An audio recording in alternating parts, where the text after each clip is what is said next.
Justine Morgan and Jennifer Davies run an inclusive shelter for women in crisis. And when we talk about women that we welcome for support, we specifically want to be able to open our doors and help women who have otherwise not necessarily had the resources for support, specifically Indigenous women, women of culture, the gay and lesbian bisexual community, the trans community, and trans being anybody that is decidedly non-conforming in terms of their gender.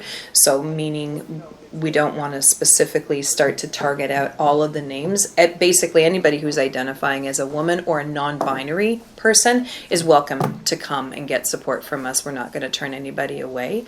Recently, they were approached by Heartfilled Handbags, who wondered if Morgan and Davies saw a need for this fundraiser.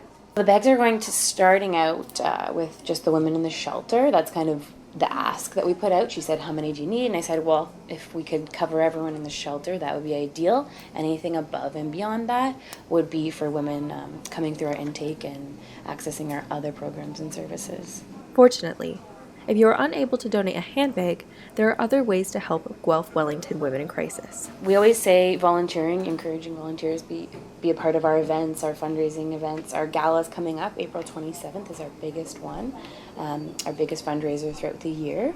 So that's always a good one. But volunteering for our crisis line, any of those other roles as well, family court support, accompaniments, things like that. The bags can be donated to any Planet being in Guelph. The bags will then be handed out to the women in the shelter during the week of Valentine's Day.